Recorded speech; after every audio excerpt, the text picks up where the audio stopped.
అన్నారండి. ఎలా ఉన్నారు? బాగున్నారా?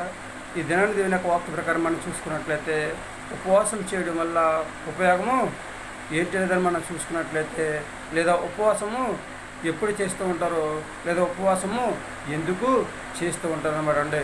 ఉపవాసం చేయడం వల్ల ఉపయోగం ఏంటనేది మనం చూసుకున్నట్లయితే, ఉపవాసం చేయడం వల్ల సమస్యల నుంచి విడుదలను పొందుకుంటామన్నమాట అండి.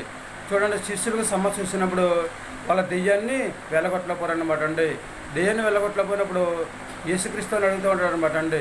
యేసుక్రీస్తు వారు దెయ్యాన్ని వెళ్ళగొట్టినప్పుడు అప్పుడు శిష్యులు యేసుక్రీస్తు వారిని అడుగుతుంటారు, ప్రభువా మేమెందుకు దెయ్యాన్ని వెళ్ళగొట్టలేకపోయామని చెప్పేసి అడిగినప్పుడు, ఇది ఉపవాస ప్రార్థన వల్ల సాధ్యమవుతూ ఉంటుందని చెప్పేసి యేసుక్రీస్తు వారు చెప్పినట్లుగా మనం చూస్తూ ఉన్నాం అనమాట అండి. ఈ ఉపవాసం చేసి ఏ సమస్యనైనా సరే మనము తీర్చుకోవచ్చు అని చెప్పేసి యేసుక్రీస్తు వారు చెప్పినట్లుగా మనము చూస్తూ ఉన్నాం అనమాట అండి. అదేవిధంగా ఎస్తేరు గారి దగ్గరికి మనం వెళ్ళినట్లయితే, ఎస్తేరు గారికి సమస్య వచ్చినప్పుడు చక్కగా 3 దినాలు ఉపవాసం చేసి వాళ్ళ సమస్యను తీర్చుకున్నట్లుగా మనము చూస్తూ ఉన్నాం అనమాట అండి. ఈ 3 దినాలు కూడా వాళ్ళు కఠిన ఉపవాసం చేసినట్లుగా మనము చూస్తూ ఉన్నామన్నమాట అండి.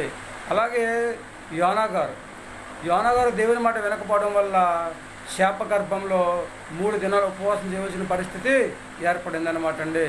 చక్కగా దేవుడిచ్చిన మహా ఉచితాన్ని బట్టి దేవుడు యోనా గారు చేసిన ప్రార్థన ఆలకించి ఆయన సమస్యకు దేవుడు పరిష్కారము చేశాడండి. ఎస్తేరు గారి యొక్క సమస్యకు పరిష్కారము చేశాడనమాట అండి. అలాగే పరిశుద్ధ గ్రంథంలో చాలామంది కూడా ఉపయోగం చేసి వాళ్ళ సమస్యలను తీర్చుకుని హాయిగా ఉన్నట్లుగా మనము చూస్తూ ఉన్నామన్నమాట అండి. దేవుడిచ్చిన మహా ఉచితమైన కృపను బట్టి ఉపవాసం అనేది మోస్ట్ ఇంపార్టెంట్ అనమాట అండి. ఉపవాసం చేయగలిగితే దానికి మించిన మహాభాగ్యం మరొకటి లేదండి. ఉపవాసం చాలా మంచిది అనమాట అండి. చక్కగా దేవుడిచ్చిన మహా ఉచితమైన కృపను బట్టి చక్కగా ఉపవాసం చేసి మన సమస్యలను తీర్చుకుని హాయిగా జీవించే యోగ్యతను సంపాదించుకునే స్థితిని కలిగి ఉండాలన్నమాట అండి. చక్కగా దేవుడిచ్చిన ఆశీర్వాదాన్ని సంపాదించుకోవడానికి, దేవుడు మనల్ని ఒక ఉన్నతమైన స్థితిలో ఉంచడానికి, దేవుడు మన జీవితంలో ఎన్నో మేలులు చేయడానికి ఉపవాసం అనేది అవసరమట అండి. కొంతమందికి ఉపవాసం చేయాలని ఆలోచన ఉంటుంది, కానీ చేయలేని పరిస్థితిలో ఉంటారనమాట అండి. కొంతమంది అయితే ఉపవాసం అయితే చేయగలిగితేనండి కరెక్ట్గా చేయాలన్నమాట అండి. ఉపవాసం దేవునికి అంగీకారంగా చేయాలన్నమాట అండి. ఉపవాసం చేస్తున్నామని చెప్పేసి దేవుడికి వ్యతిరేకంగా చేయడం వల్ల దానివల్ల ఏమాత్రం ఉపయోగము లేదనమాట అండి. చేయగలిగితే ఉపవాసము చేయగలిగితే ఉపవాసం అండి దేవునికి అంగీకారంగా చేసి దేవుడిచ్చే ఆశీర్వాదాలు పొందుకునే యోగ్యతను మనము సంపాదించుకునే స్థితిని కలిగి ఉండాలని చెప్పేసి దేవుడు చెప్తూ ఉన్నాడు అనమాట అండి. మరి ఉపవాసం చేసి మన సమస్యను తీర్చుకుని భూమి మీద హాయిగా ఉందామండి. ఏమంటారు? మీ ఆలోచన మీదేనండి. యవనస్తులు, చిన్నలు, పెద్దలు, వృద్ధులు చేయగలిగితే ఉపవాసం దేవునికి అంగీకారంగా చేయండి.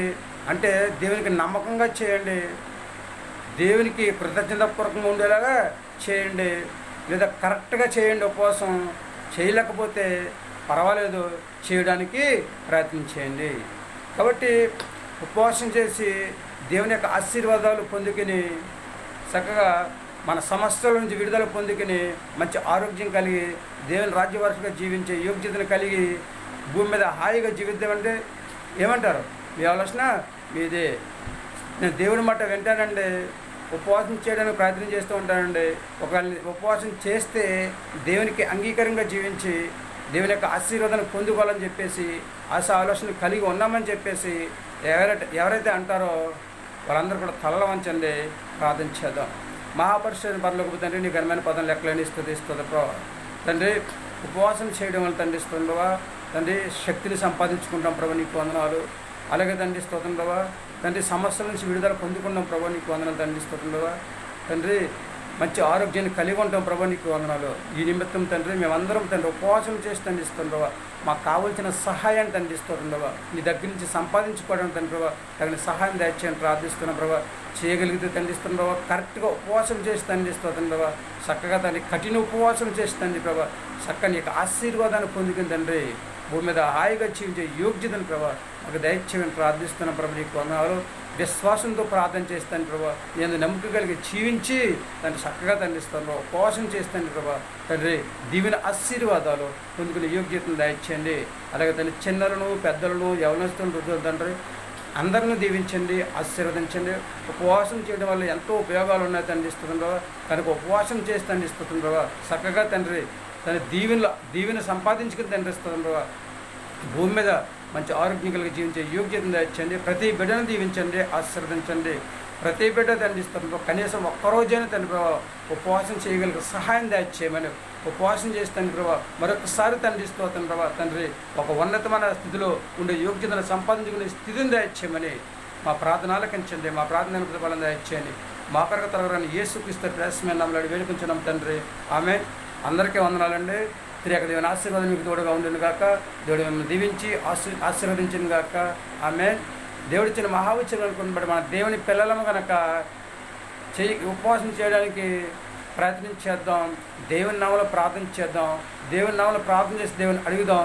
ఉపవాసం చేయడానికి శక్తిని, బలమును, ఆరోగ్యం దయచేయమని చెప్పేసి దేవుణ్ణి అడిగి చక్కగా కనీసం ఒక్కరోజైనా 2 రోజులైనా 3 రోజులైనా 3 రోజులైనా ఎన్ని రోజులైనా సరే మన సమస్య తీరేంత వరకు కూడా ఉపవాసం చేసి మన సమస్యను తీర్చుకుని భూమి మీద హాయిగా జీవితమండి. ఏమంటారు? ఈ ఆలోచన మీది. మరి దేవుడిచ్చిన మహావిచ్చమైన కృపను బట్టి ప్రార్థన చేసి దేవుని అడుగుతారా? శక్తిని ఉపవాసం చేయడానికి శక్తిని, బలాన్ని, ఆరోగ్యాన్ని ఇమ్మని ఉపవాసం చేయడానికి ప్రయత్నం చేస్తూ ఉంటారా? ఉపవాసం చేసి మీ సమస్యను తీర్చుకుని హాయిగా జీవిస్తారా? ఏమంటారు?